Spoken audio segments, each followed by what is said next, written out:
The crystal spires of Velthara caught the twin sun's light and scattered it across Lady Seraphina Vex's alabaster skin like liquid starfire. She reclined on her throne of living amethyst, watching it pulse with her heartbeat, responding to her every breath. Around her, the greatest minds and most powerful beings in this sector of the galaxy hung on her every word, their eyes glazed with the particular madness that came from being in her presence too long. "The Terran delegation has arrived, my lady," whispered Counselor Dex, his blue-scaled face flushed with the effort of speaking while under her influence. "Shall I have them wait in the outer chambers?" Seraphina's laugh was like wind chimes in a gentle breeze. "No need. Send them in immediately. I find humans amusing."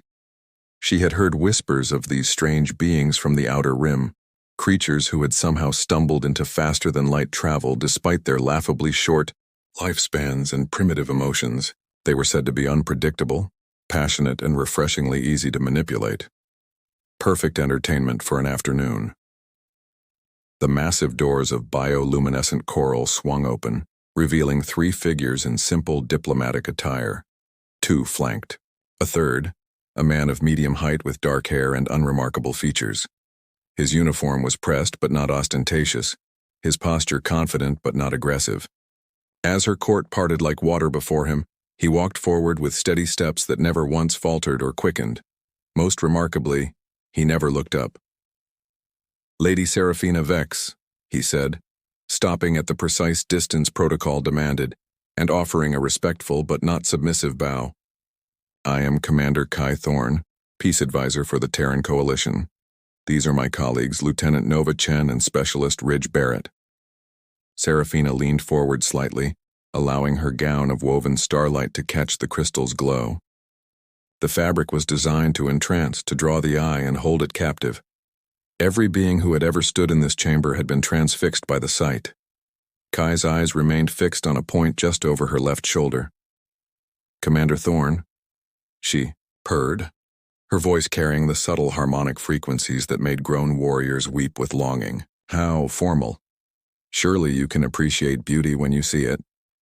"I can appreciate many things, Lady Vex. Your planet's architectural achievements are particularly impressive. The bio-integrated crystal growth patterns suggest a civilization that has mastered both organic and mineral engineering. Quite remarkable." Around them, her court stirred uneasily. No one had ever responded to her presence by discussing architecture. Seraphina felt something foreign and uncomfortable twist in her chest. Was it confusion?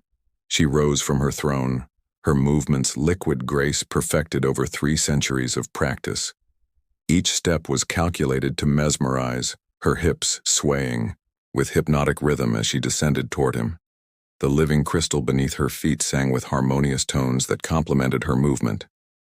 "You know," she said, circling him slowly like a predator studying prey, "most beings find it difficult to maintain such composure in my presence." "I imagine they do," Kai replied evenly. "You've clearly invested considerable effort in your presentation. The pheromone blend is particularly sophisticated, lavender base with something that affects the dopamine receptors, if I'm not mistaken. Very subtle work." The throne room fell silent except for the gentle humming of the crystal walls. Seraphina stopped mid-step, her perfect composure cracking for just an instant. In 300 years, no one had ever analyzed her abilities with such clinical detachment. "I beg your pardon?" "Your biochemical influence techniques," Kai clarified, finally meeting her eyes with steady brown ones that held no trace of the usual glazed adoration. "Impressive. But we've developed certain countermeasures. Professional necessity, I'm afraid. Now shall we discuss the trade agreements that brought us here?" For the first time in 3 centuries, Lady Seraphina Vex found herself at a complete loss for words. This human, this ordinary, unremarkable human, had just dismissed her legendary power as casually as one might comment on the weather. And somehow, impossibly, that made him the most interesting being she had ever encountered. "Of course," she managed, her voice steady despite the chaos in her mind. "We have much to discuss." As she led them to the conference chamber, Serafina caught her reflection in a crystal panel. The face that had toppled empires and broken hearts across the galaxy stared back at her, beautiful as ever. So why did she suddenly feel invisible? The next morning, Serafina stood before her mirror wall of polished obsidian, selecting her weapons with the precision of a general preparing for war. Today's gown was woven from threads of pure light, shifting between deep emerald and midnight, blue with each breath. Her jewelry, living organisms from the deep crystal caves, pulsed with bioluminescent patterns designed to entrance and disorient. She had spent the night researching everything available about Commander Kai Thorne. Born on Terra's agricultural colony of New Eden, military academy graduate, decorated veteran of 3 peacekeeping missions, widower. That last detail had made her pause.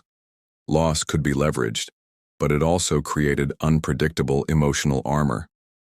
Dex, she called to her aide, who materialized instantly with the devotion of a trained pet.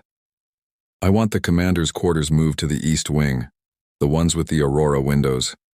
But my lady, those chambers are designed to influence dreams and lower mental defenses through controlled light frequency manipulation. Yes, I know. Her smile was sharp as crystal. See it done. The morning's negotiation session took place in her smaller conference room, the one with walls that could shift color to match her mood and amplify her emotional projections. As Kai entered with his delegation, Serafina was already seated, the light playing across her skin like liquid starfire. Good morning, Commander, she said, her voice carrying undertones that had once made a Korthak warlord abandon his fleet to follow her. I trust your accommodations are comfortable? Adequate, thank you. Kai settled into his chair with the same maddening composure, spreading out his data tablets with methodical precision. Shall we begin with the mining rights discussion? For the next hour, Serafina deployed every technique in her considerable arsenal. She leaned forward at precisely calculated moments, allowing her gown to catch the light. She touched her throat while speaking, drawing attention to the graceful curve of her neck. When she walked to the holographic display, each step was choreographed poetry. Kai responded to each attempt with polite professionalism, his attention never wavering from the trade documents. The crystalline deposits in Sector 7 show promising yields, he was saying, highlighting regions on the star map. However, the environmental impact assessments suggest we'll need to implement rotating extraction schedules to prevent ecosystem disruption. How thoughtful of you to consider our planet's well-being, Serafina murmured, moving to stand beside him.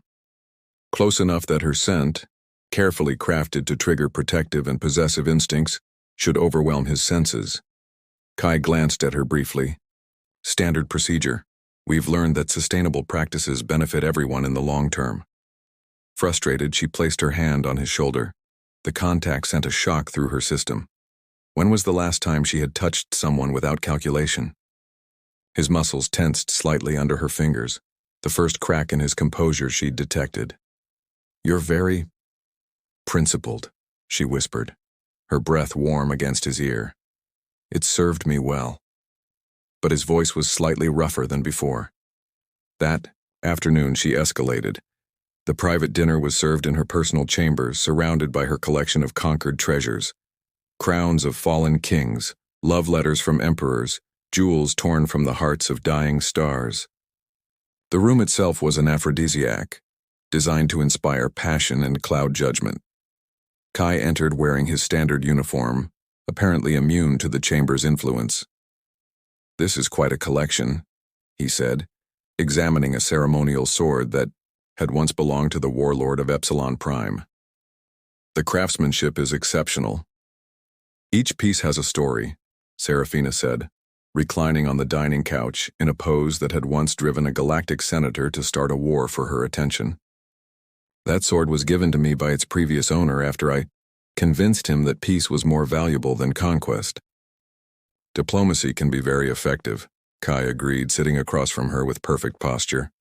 What methods did you use? Economic incentives, political pressure, mutual defense agreements? She stared at him. I used my Personal influence. Ah, psychological manipulation then. Effective in the short term, though it tends to create unstable agreements. The Epsilon conflicts were resolved more permanently through the trade accords established afterward.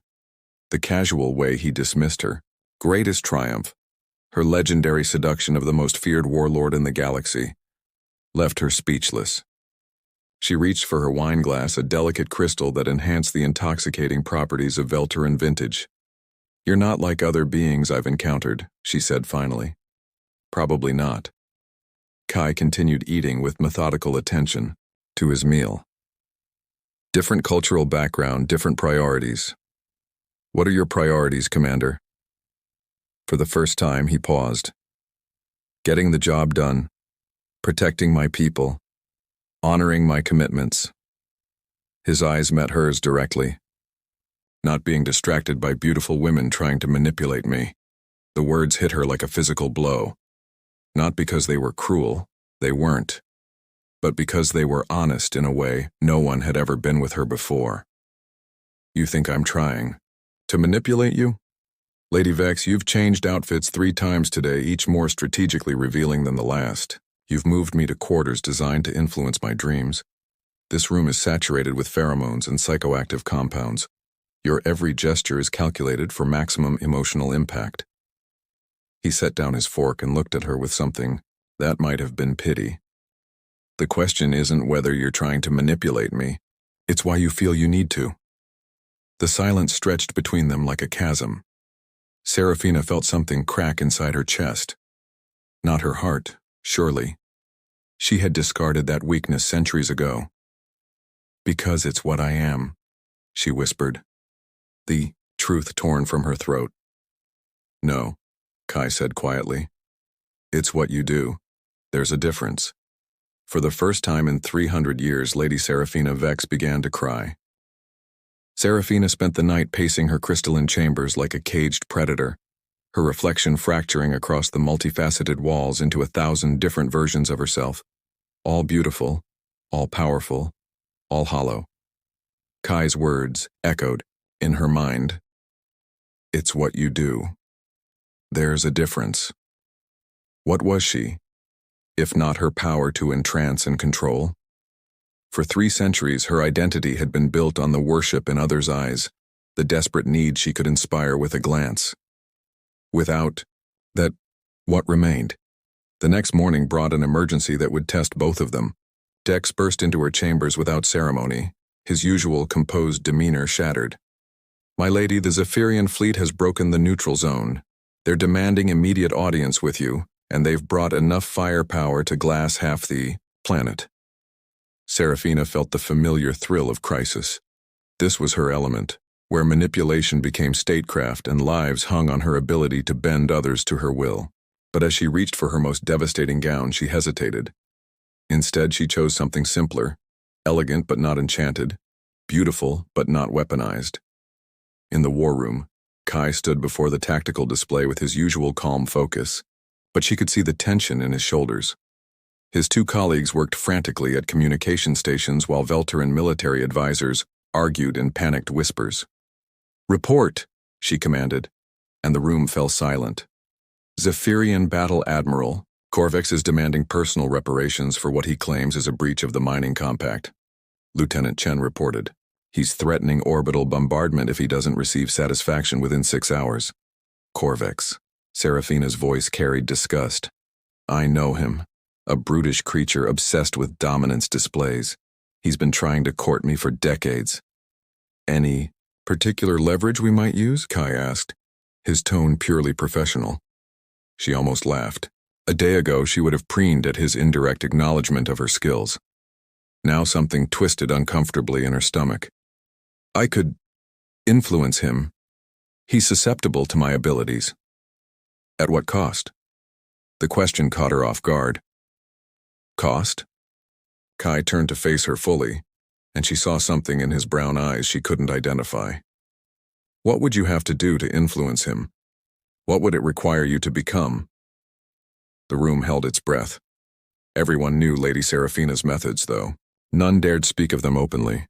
She felt their eyes on her, waiting for her to transform into the weapon she had always been. I would... She started, then stopped. The words felt like poison in her throat. I would make him believe I desired him. Play to his fantasies of conquest and possession until he was malleable enough to manipulate. And afterward? Afterward, he would be mine to control. But the victory felt hollow even in her imagination. Kai nodded slowly. There's another way. Commander, with respect, diplomatic negotiation won't work with Corvex, Counselor Dex interjected. He only understands power and desire. Then we give him power, Kai said simply, but not the kind he expects. For the next hour, Serafina watched in fascination as Kai orchestrated a response that was part theater, part psychology, and part tactical brilliance. Instead of meeting Corvex's aggression with seduction or submission, they would offer him something far more valuable to a Zaphirian warrior, a chance to prove his strategic superiority. We propose a formal challenge, Kai explained as they prepared for the transmission. A series of tactical simulations. If he wins, he gets expanded mining rights and a public acknowledgement of Zaphirian military prowess. If we win, he withdraws and honors the existing compact. He'll see it as beneath him, Serafina protested. Corvex wants personal satisfaction. Then we make it personal, but on our terms. When the transmission opened, Battle Admiral Corvex's scarred face filled the view screen, his predatory smile revealing rows of serrated teeth. Lady Serafina, you look different today. She felt the familiar impulse to preen, to arch her back and let her power flow. Instead, she straightened her shoulders and met his gaze directly. Admiral Corvex, you seem to have made an error in navigation. This is neutral space. His laugh was like grinding metal. Neutral space, protected by humans? How quaint. Perhaps we should discuss this privately as we used to. The innuendo made her skin crawl, but before she could respond, Kai stepped forward.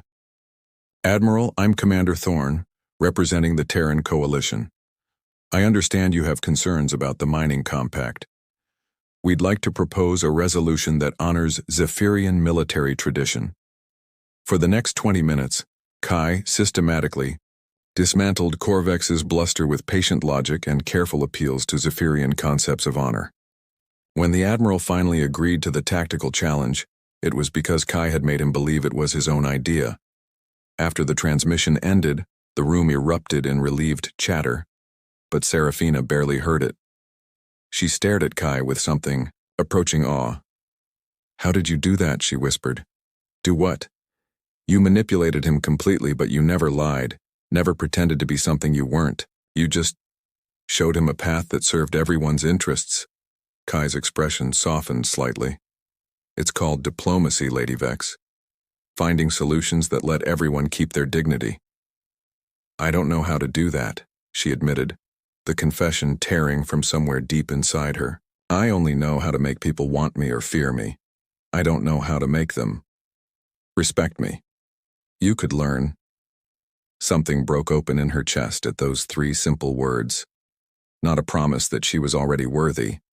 Not flattery about her inherent goodness, but acknowledgement that change was possible if she was willing to do the work. Would you? She stopped, terrified by her own vulnerability. Would you teach me? Kai looked at her for a long moment, and she saw the exact instant when his professional mask slipped. Behind it was a man who understood loneliness, who recognized the cost of the armor they both wore. Yes, he said quietly. I would. For the first time in 3 centuries, Serafina smiled without calculation, and discovered it felt like coming home. The tactical challenges with Admiral Corvex began at dawn, broadcast across 3 star systems as a demonstration of civilized conflict resolution. Serafina stood in the observation deck of her war room, watching Kai coordinate their responses with quiet efficiency. He had spent the night teaching her the basics of honest negotiation, and the lesson had been unsettling. The key, he had said, is understanding what people actually need, not just what they think they want.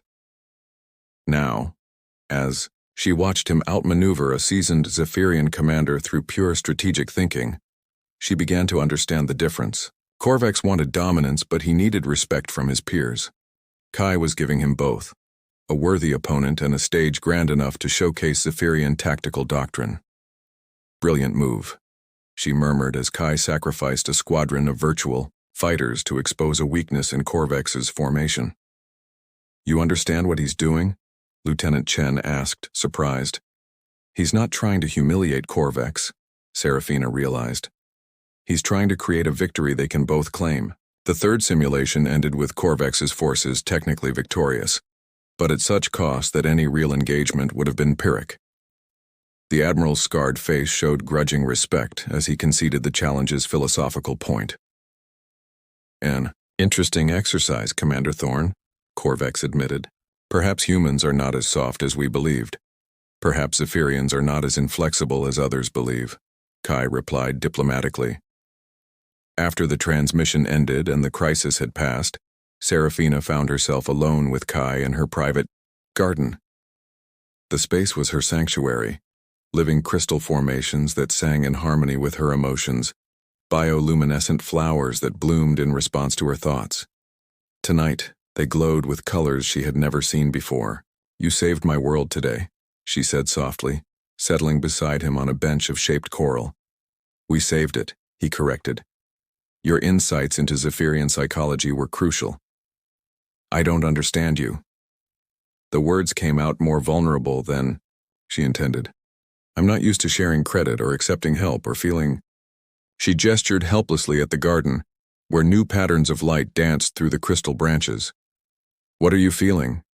She turned to study his profile in the ethereal glow. He had removed his uniform jacket, and she could see the tension in his shoulders, the exhaustion around his eyes. When had she started noticing his humanity instead of just his usefulness? Grateful, she said finally, and terrified. Why terrified? Because I don't know who I am without my power over others. For 300 years, I've been the most desired being in this sector. I've toppled governments, started wars, brought empires to their knees, all with nothing more than a glance and a smile. She drew her knees up to her chest, making herself small. But you look at me and see, what? Just another person? Kai was quiet for a long moment. When he spoke, his voice was gentler than she had ever heard it. I see someone who learned very young that her worth came from being wanted. Someone who built walls so high she forgot there might be another way to connect with people. He turned to meet her gaze. I see someone brave enough to ask what else is possible. The sincerity in his words made her chest ache. How do you do that? How do you see past all the performance? Experience. I lost someone once. My wife, Elena. She died in a transport accident 3 years ago. His voice carried old pain, carefully managed. Toward the end, when the treatments weren't working, she made me promise something. She said, "Don't let grief make you forget how to see people as they really are." I think she knew I might hide behind duty the way you hide behind beauty.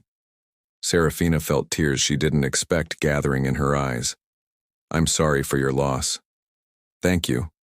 But here's what I learned. Real connection isn't about being wanted or needed. It's about being known. Fully known, including all the broken parts, and choosing to stay anyway.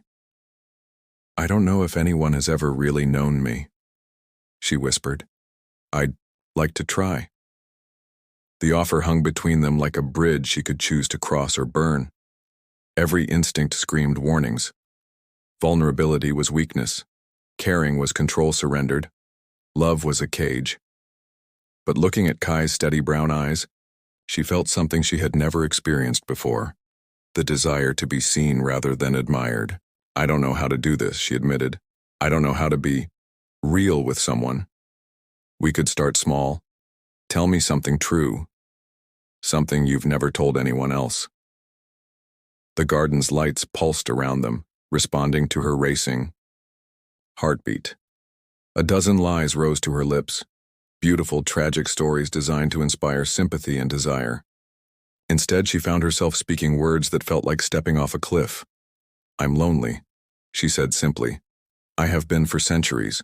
I surround myself with admirers and worshippers, and people who would die for me, but I've never had a single friend. I've never had anyone who wanted my company more than my favor." Kai reached out slowly, giving her time to pull away, and took her hand. His fingers were warm, calloused from work rather than soft with luxury. The contact sent electricity through her system, but not the calculated arousal she was used to. This was deeper, more frightening. "You're not alone anymore," he said. Later, much later, when the twin moons had risen and painted the garden in silver light, she led him to her chambers, not with the calculated seduction she had employed countless times before, but with trembling hands and a heart that hammered against her ribs like a caged bird. "Are you sure?" he asked, searching her face for any sign of her old manipulations. "I'm terrified," she answered honestly. "But yes." When he kissed her, it was nothing like the passionate conquests of her past. There was no desperation, no hunger to possess or consume. Instead, there was reverence, tenderness, the careful attention of someone who wanted to know her rather than simply have her. For the first time in 3 centuries, Lady Seraphina Vex made love without calculation, without agenda, without anything but the simple human desire to be close to another soul. And in the morning, when she woke in his arms with her defenses scattered like silk on the floor, she realized she had finally found something worth more than power. She had found herself. 6 months later, the Crystal Palace of Velthara hummed with unprecedented activity. Representatives from across the galaxy had gathered for what historians would later call the Veltaran Accords, the most comprehensive peace treaty in galactic history. But today they were also witnessing something far more significant: the wedding of Lady Seraphina Vex and Commander Kai Thorne. Seraphina stood before her mirror one final time as a single woman, but her reflection showed someone transformed. Gone were the calculated gowns designed to entrance and control. Instead, she wore a dress of simple elegance, flowing white silk that caught the light without demanding worship, jewelry that complemented rather than commanded.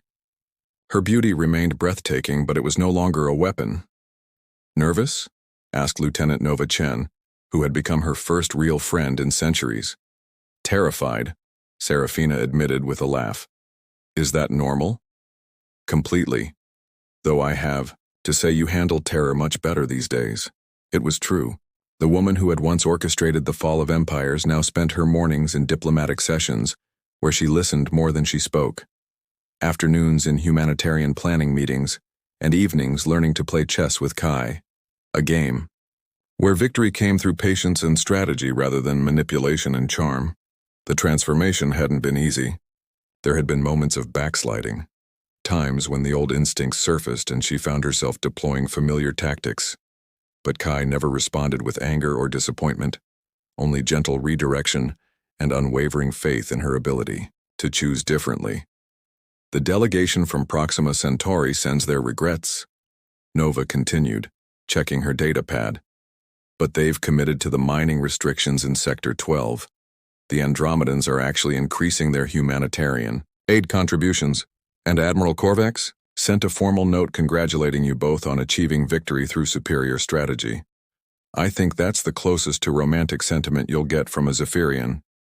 The wedding ceremony took place in the Grand Assembly Hall, its walls of living crystal singing in harmonies that responded to the collective emotions of the gathered crowd. Representatives from hundreds of worlds watched as Seraphina and Kai exchanged vows that were broadcast across 3 star systems. "I promise," Kai said, his voice carrying clearly through the vast space, "to see you as you are, not as what you can do for me. To challenge you when you forget your own worth and to stand beside you as we build something better than either of us could create alone." When it was her turn, Seraphina felt the weight of history in her words. "I promise to choose love over power, truth over manipulation, connection over control.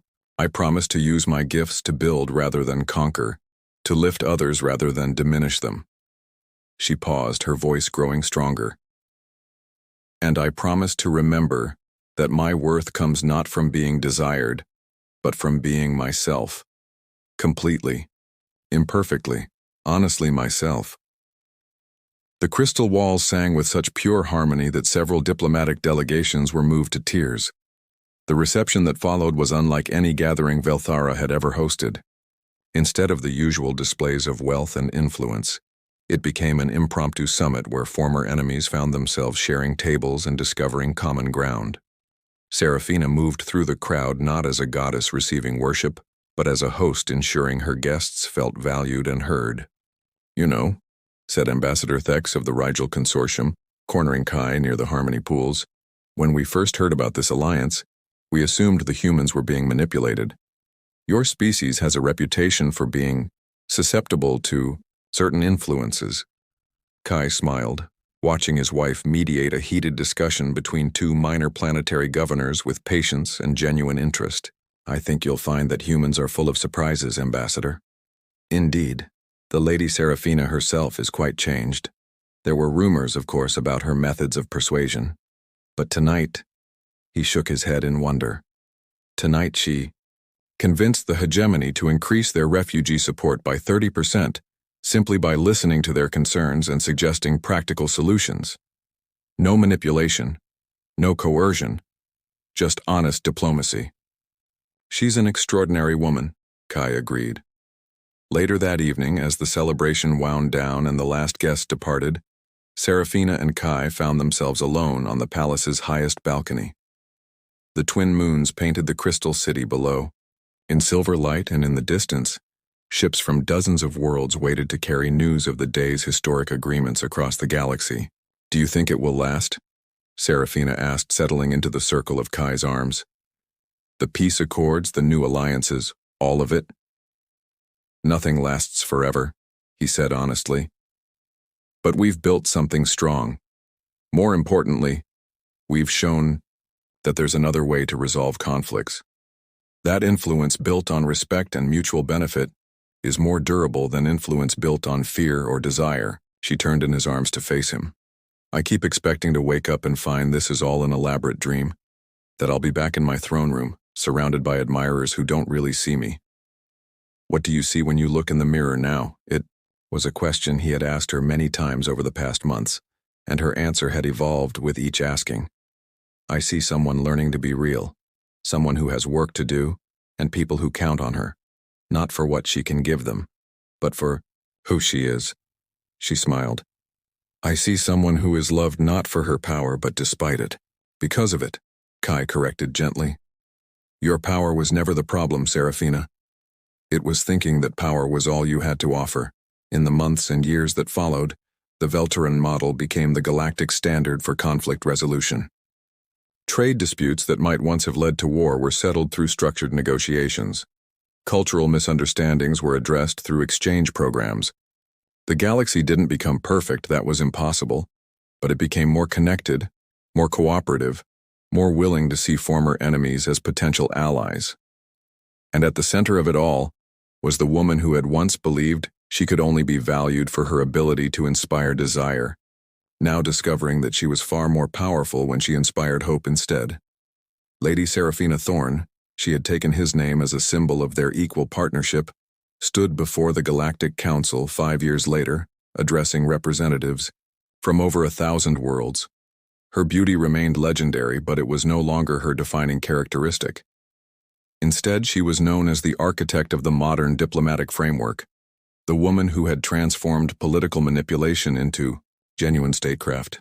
"The choice before us," she said, her voice carrying clearly through the vast assembly hall, "is not between power and weakness. It's between power used to dominate and power used to elevate.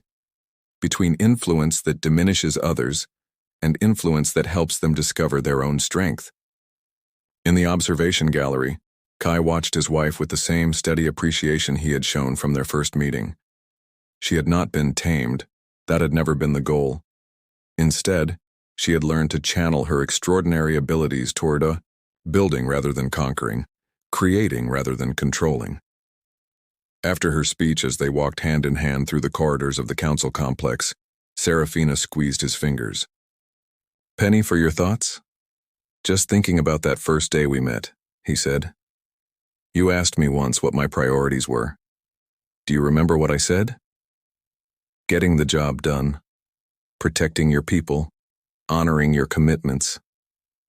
I need to update that list, he said, stopping to face her. Getting the job done, protecting our people, honoring our commitments, and making sure the woman I love never forgets that she was worth knowing long before she was worth following. As they kissed in the crystal-lined corridor, surrounded by representatives from across the galaxy, no one who saw them would have guessed that their love story had begun with manipulation and ended with transformation. They simply saw what they had always been, even when they couldn't see it themselves. Two souls who had found in each other not conquest, but completion. The galaxy was vast and full of wonders, but none more remarkable than the simple truth that even the most powerful beings could choose to change, if they were brave enough to let themselves be truly seen.